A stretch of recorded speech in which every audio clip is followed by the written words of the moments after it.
Picture it. A red house on Buena Vista Avenue, a cartoonist in a college sweatshirt, pretending to be furious at a neighbor who just wouldn't leave. If you're over 45, you already know this house. You sat through 129 episodes of it, maybe with your parents, maybe alone after school. Either way, it felt like home. But here's the part they never told you on screen.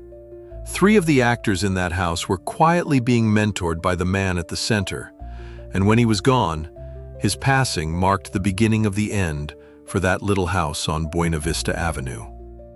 Tonight, we're walking back inside that house, and what happened to each of them decades later might be the part you were never told. Too Close for Comfort wasn't loud, it wasn't flashy, it was just warm, every single week, at a time when warmth on Tuesday night was exactly what families needed. And the people who lived in that little San Francisco house deserve to be remembered properly. Before we step back inside, I'd love to know, who did you watch this show with? A parent in the next room? A brother or sister on the floor? Tell me in the comments. Those little memories are the reason this channel exists. Let's start downstairs, in the daughter's apartment. That's where you'd find Jackie Rush, the older sister, played by Debra Van Valkenburgh. She was the sensible one, the one who had to grow up first, the one who carried the seriousness her little sister never had to. For so many of us who were the older sister, or who had one, Jackie felt like a quiet mirror.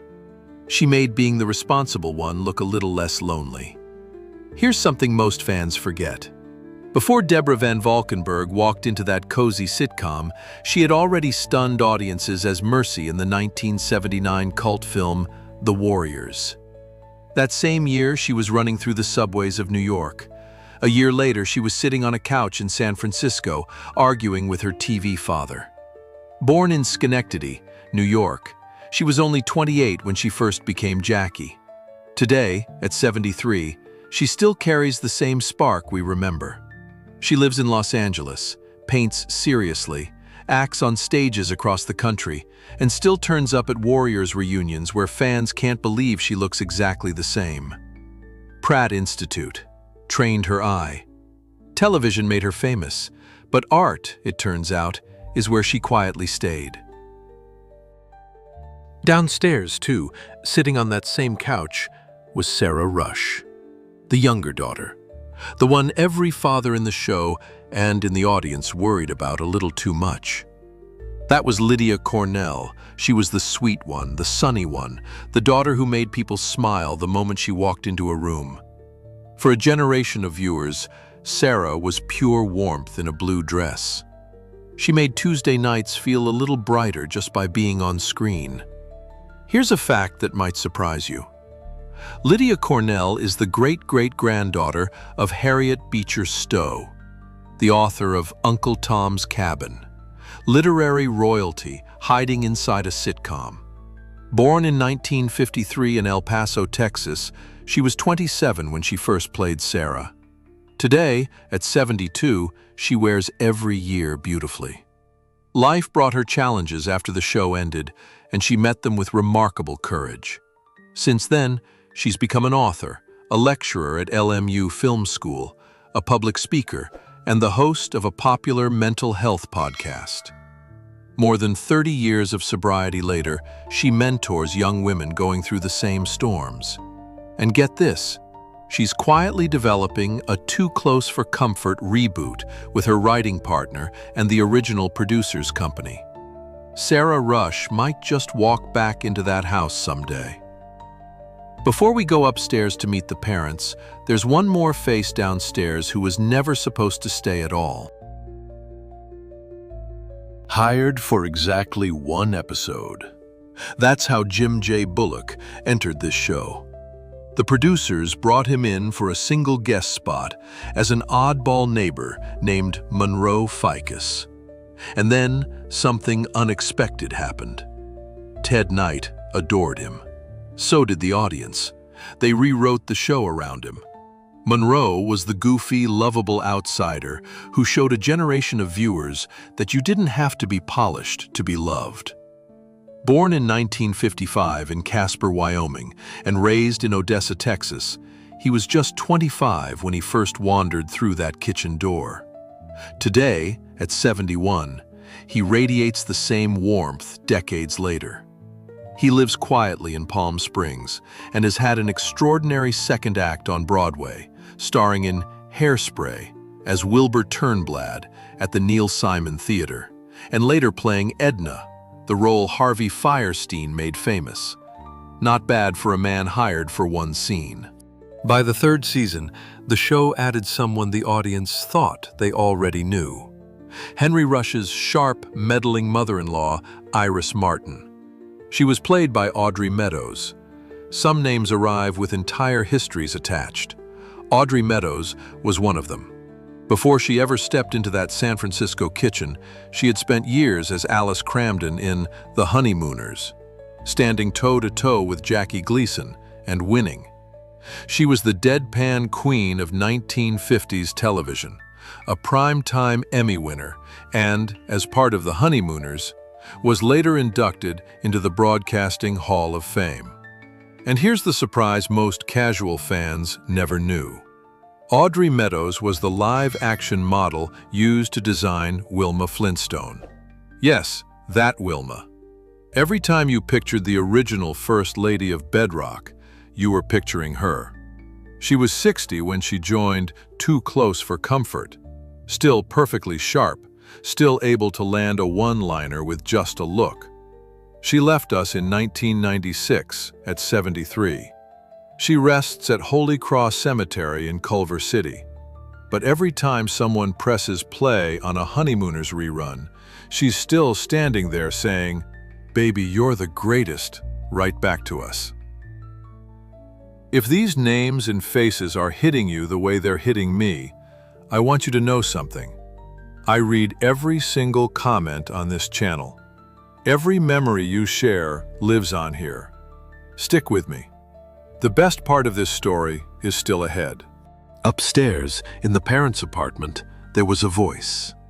A rich, warm, trained singer's voice belonging to the woman who played Muriel Rush, the patient, witty, grounded mother of the house. That was Nancy Dussault. Muriel was the calm in every storm. She kept Henry steady. She kept the daughters steady. She was the kind of mother who made you believe everything was going to be okay, even when Henry was clearly losing his mind downstairs. For millions of families watching, Muriel was the mom we all wanted in the next room. Here's what a lot of fans missed. Nancy Dussault wasn't just a sitcom wife, she was Broadway royalty. 2 Tony Award nominations for Do-Re-Mi in 1961 and Bonjour in 1965. She once stepped into the role of Maria von Trapp after Mary Martin. She later took over the role of the witch in the original Broadway run of Into the Woods. And in 1975, she was one of the very first co-anchors of Good Morning America, paired with David Hartman on day one. Born in Pensacola, Florida in 1936, she was 44 when she first played Muriel. Today, at 89, time has only deepened her elegance. She's been married to Valentine Mayer since 1985. She still teaches, still performs cabaret, and in March of this year, she joined the lineup for Broadway Backwards, celebrating its 20th anniversary. At 89 years old, still on a Broadway stage. Which brings us finally to the man who held that entire house together. The man whose passing marked the beginning of the end of that show. The man 3 of the actors you just met called their mentor. Ted Knight. You know him as Henry Rush, the cartoonist, the college sweatshirt-wearing, daughter-protecting, Monroe-tolerating father of the house.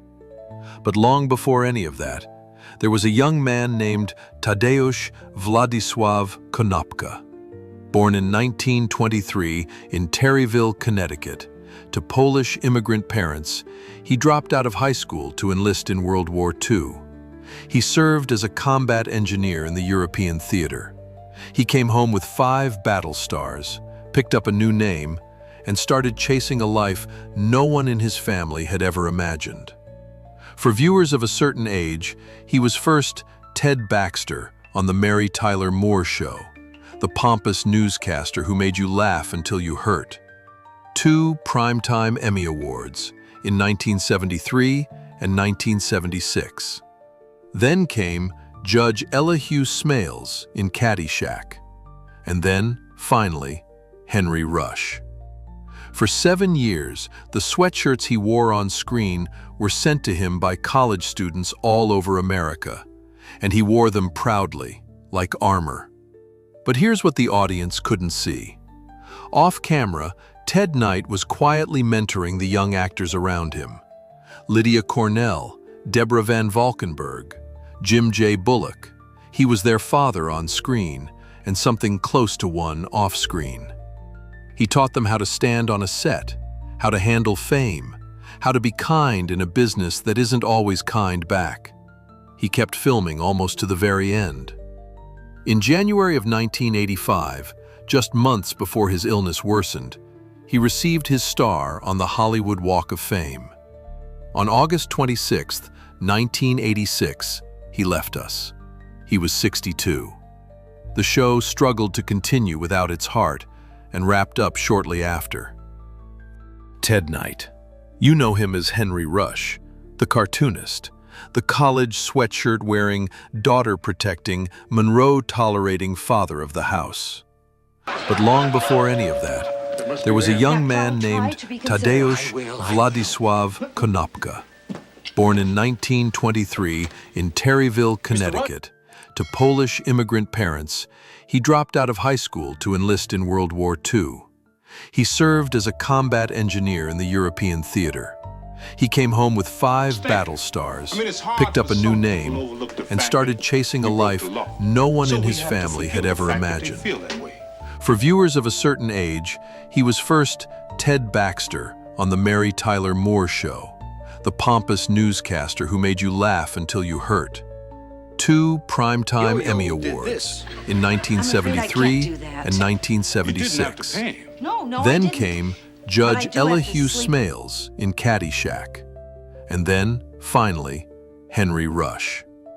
For 7 years, the sweatshirts he wore on screen were sent to him by college students all over America, and he wore them proudly, like armor.